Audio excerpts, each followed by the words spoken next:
স্বাগত। আমি প্রগতি শুরু করছি আজকের সংবাদ। বিজেপির পশ্চিম মেদিনীপুর জেলা সভাপতি কে হবেন তাই নিয়ে দলের কর্মীদের পাশাপাশি নেতৃত্বরাও হিমশিম খাচ্ছেন।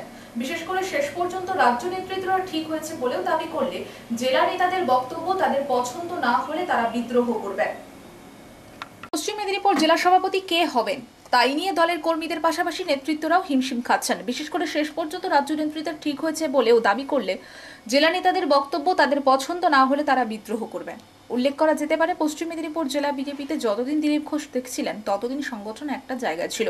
বর্তমানে লোকসভা নির্বাচনে দিলীপ ঘোষকে বিজেপি টিকিট দেয়নি, আর তার জন্য শুভেন্দু অধিকারীকে কাঠগোড়ায় দাঁড় করিয়েছিলেন দিলীপ অনুগামীরা। ফলে ফলাফল যা হওয়ার তাই হয়েছে।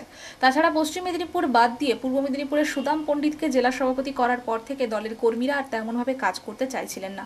যে বিজেপির মেদিনীপুর দলীয় কার্যালয়ে একদিন গম গম করত, বর্তমানে তাতে ভাটা পড়েছে। প্রতিটি কর্মসূচিতে তেমনভাবে কর্মী থাকছে না। তবে শুভেন্দু অধিকারী এবারও চাইছেন তার অনুগামীকে জেলা সভাপতি করতে, আর বিপরীত গোষ্ঠীর সদস্যরা চাইছেন দিলীপ ঘোষের অনুগামীকে। ফলে ঘোষণার পরে তা জানা যাবে। অপরদিকে এই মাসে রাজ্য সভাপতির নাম ঘোষণা করবে দল বলে জানা গেছে। সেই দিকেও নজর রয়েছে সকলের।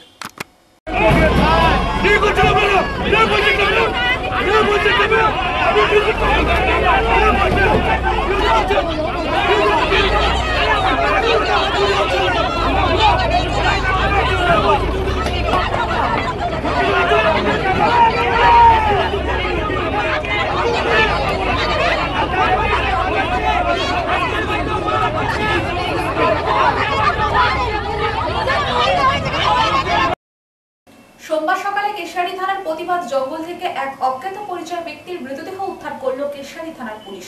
তবে এটি খুন না আত্মহত্যা তা তদন্ত করছে পুলিশ। সোমবার সকালে কেশিয়ারি থানার প্রতিবাদ জঙ্গল থেকে এক অজ্ঞাত পরিচয় ব্যক্তির মৃতদেহ উদ্ধার করল কেশিয়ারি থানার পুলিশ। তবে এটি খুন না আত্মহত্যা তা তদন্ত করছে পুলিশ। জানা গেছে, সোমবার সকালে এলাকার মানুষ দেখতে পান জঙ্গলের মধ্যে এক যুবকের মৃতদেহ পড়ে রয়েছে। পরনে জামা প্যান্ট, পায়ে জুতো পরা রয়েছে। এখানে মৃত্যু হয়েছে না অন্য কোথাও থেকে এনে এই জঙ্গলে ফেলা হয়েছে তা নিয়ে সন্দিহান পুলিশ অজ্ঞাত পরিচয় ব্যক্তির পরিচয় জানার চেষ্টা করছে। দিনের পর দিন যেভাবে একের পর এক এই ধরনের ঘটনা ঘটছে তাতে আতঙ্কিত পুলিশ প্রশাসন থেকে সাধারণ মানুষ। আত্মহত্যার পাশাপাশি খুনের সংখ্যাও লাফিয়ে লাফিয়ে বাড়ছে। তবে এই যুবকের মৃত্যুর প্রধান কারণ কি তা ময়নাতদন্তের পরে জানা যাবে। পুলিশ মৃতদেহ উদ্ধার করে ময়নাতদন্তে পাঠিয়েছে।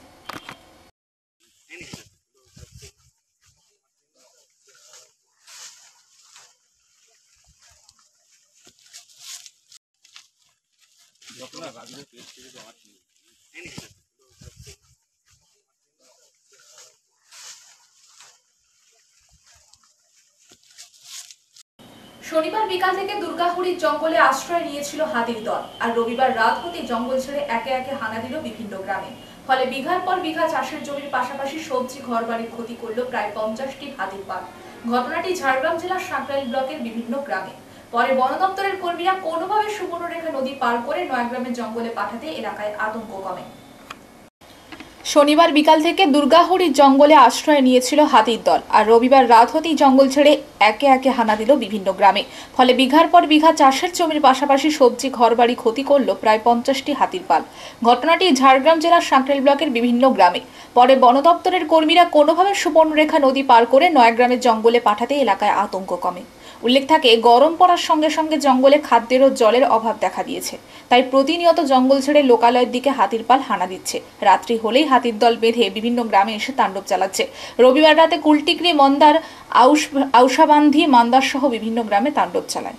পরে বন দপ্তরের কর্মীরা এসে কোনোভাবে তাদেরকে সুবর্ণরেখা নদী পার করিয়ে নয়াগ্রামের জঙ্গলে পাঠিয়ে দেয়। এলাকাবাসীর বক্তব্য, প্রতিনিয়ত হাতির পাল এসে বিঘার পর বিঘা চাষের জমির ফসলের পাশাপাশি ঘরবাড়ি ভাঙচুর করছে। তেমনভাবে ক্ষতিপূরণ পাওয়া যাচ্ছে না। ফলে বারে বারে ক্ষতিগ্রস্ত হচ্ছেন গরিব মানুষেরা। এক প্রকার আতঙ্কের মধ্যে তারা দিন কাটাতে শুরু করেছেন।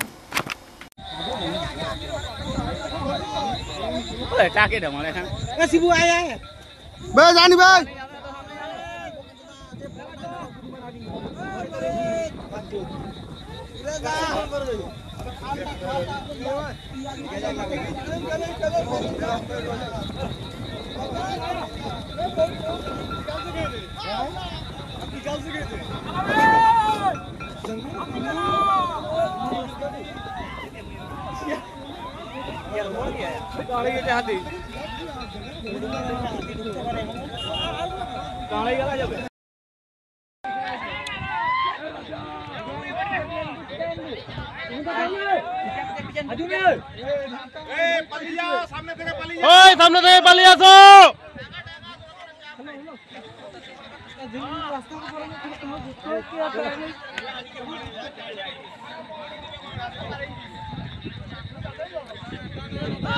তোর নাম রে দাদারি।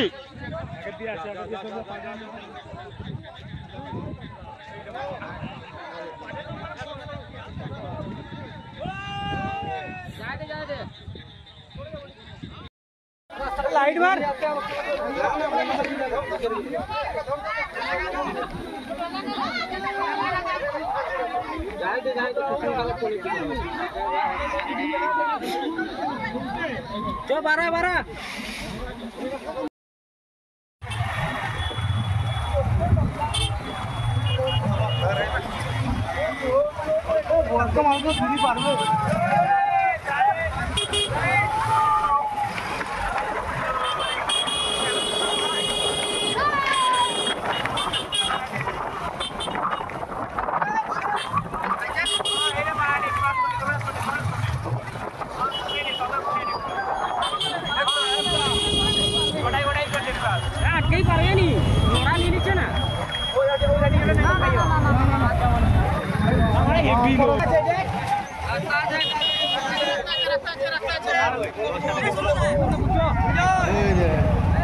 হাতি ছিল আমাদের কুলটিগড়ি সাঁকরাইল থানা দুর্গাবাড়ি জঙ্গলে।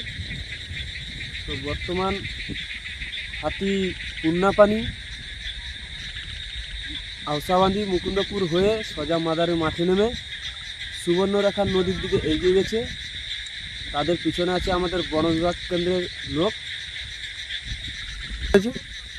নষ্ট বলতে আমাদের জমি অনেক ক্ষয়ক্ষতি হয়েছে, যেটা দিয়ে গিয়েছে হাতি পুরো শেষ করে নিয়ে গেছে। আর আমাদের তো এধারে চাষি এলাকা, আমাদের এধারে হাতির দলটা অনেক ব্যাপক পরিমাণে ধান চাষ। রাজ্য ক্রীড়া সফলভাবে আয়োজনের জন্য কৃতজ্ঞতা প্রকাশ ও খুদেদের সম্বর্ধনা দিল ডিএসপি। 40তম রাজ্য প্রাথমিক ক্রীড়া সফলভাবে আয়োজন করে সারা রাজ্যে প্রশংসা কুড়িয়েছে পশ্চিম মেদিনীপুর জেলার শালবনী তথা গোটা জেলা। রাজ্য ক্রীড়া সফলভাবে আয়োজনের জন্য কৃতজ্ঞতা প্রকাশ ও খুদেদের সম্বর্ধনা দিল ডিএসপি। 40তম রাজ্য প্রাথমিক ক্রীড়া সফলভাবে আয়োজন করে সারা রাজ্যে প্রশংসা কুড়িয়েছে পশ্চিম মেদিনীপুর জেলার শালবনী তথা গোটা জেলা। আয়োজক হিসেবে পশ্চিম মেদিনীপুর জেলা প্রাথমিক শিক্ষা সংসদের তরফে সোমবার সাংসদ কক্ষে শালবনী স্টেডিয়ামে আয়োজিত 40তম রাজ্য প্রাথমিক ক্রীড়া জেলা ভিত্তিক 7 জন কৃতী ছাত্রছাত্রীদের সম্বর্ধনা দেওয়া হয় ও আগামী দিনে আরও ভালোভাবে জেলায় ক্রীড়া পরিকাঠামো তৈরি করার চেষ্টা করা হবে। জেলা প্রাথমিক শিক্ষা সংসদের সভাপতি অনিমেষ দে সফলভাবে এই মহাযজ্ঞ সম্পন্ন হওয়ার জন্য সমস্ত শিক্ষক শিক্ষিকা ও আয়োজকদের ধন্যবাদ দেওয়ার পাশাপাশি বিশেষ ধন্যবাদ দেন শালবনী পঞ্চায়েত সমিতির সভাপতি, বিডিও, আইসি সহ প্রশাসনের সমস্ত স্তর ও ক্রীড়া সংগঠন সন্দীপ সিংহকে। আজকের অনুষ্ঠানে উপস্থিত পঞ্চায়েত সমিতির সভাপতি নেপাল সিংহকে উপস্থিত শিক্ষক শিক্ষিকাদের তরফে স্ট্যান্ডিং ওভেশন দেওয়া হয় শালবনীতে রাজ্য ক্রীড়া প্রতিযোগিতা সফলভাবে অনুষ্ঠিত করার জন্য। শিক্ষামন্ত্রী ব্রাত্য বসু ও সাংসদ জুন মালিয়া আগেই নেপাল সিংহের কর্মদক্ষতার প্রশংসা করেন।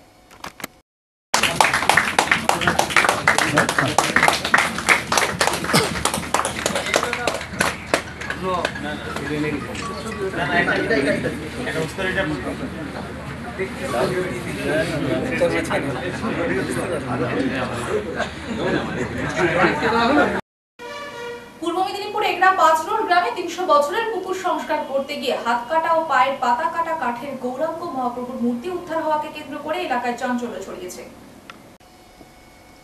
এগরায় 300 বছরের পুকুর থেকে কাঠের হাত কাটা ও পায়ের পাতা কাটা গৌরাঙ্গ মহাপ্রভুর আবির্ভাব। এলাকায় চাঞ্চল্য। পূর্ব মেদিনীপুরের এগরা পাঁচরোল গ্রামে ৩০০ বছরের পুকুর সংস্কার করতে গিয়ে হাত কাটা ও পায়ের পাতা কাটা কাঠের গৌরাঙ্গ মহাপ্রভুর মূর্তি উদ্ধার হওয়াকে কেন্দ্র করে এলাকায় চাঞ্চল্য ছড়িয়েছে। গ্রামবাসীরা বলছেন, গ্রামে বালকেশ্বর শিব মন্দির আছে, তার সামনেই চৌধুরী পরিবারের একটি ১২০ একরের পুকুর রয়েছে। সেই পুকুর অর্ধেন্দু ত্রিপাঠীদের দান করেন চৌধুরী পরিবার, কিন্তু ওই পুকুর সংস্কার করার জন্য মাটি তুলে পাড় বানানো হচ্ছিল। আর সেই সময় সোমবার সকাল ৯টা নাগাদ মাটি খুঁড়তে দেখা মেলে হাত ও পায়ের পাতা কাটা কাঠের গৌরাঙ্গ মহাপ্রভুর মূর্তিটি অনেকটাই পুকুরের জলের কারণে ক্ষয়ে গেছে। তবুও গ্রামবাসীদের মনে লাস্ট একদম মন্দিরের লাস্টে যে রোগায় পড়ছে বিমল জানাতি তো একমাত্র দেখতে সে তো মজুর আসতে খাটতে জানা চাচা সঙ্গে সঙ্গে দান করে দিয়েছেন। এটা খুব এটা শোনা কথা তবে ঠিক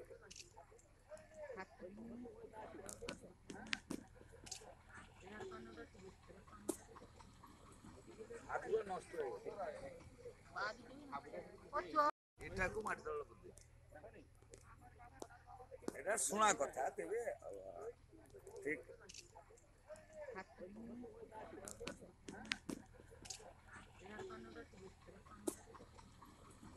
হাতগুলো নষ্ট হয়ে গেছে। সংবাদ এই পর্যন্ত। নমস্কার।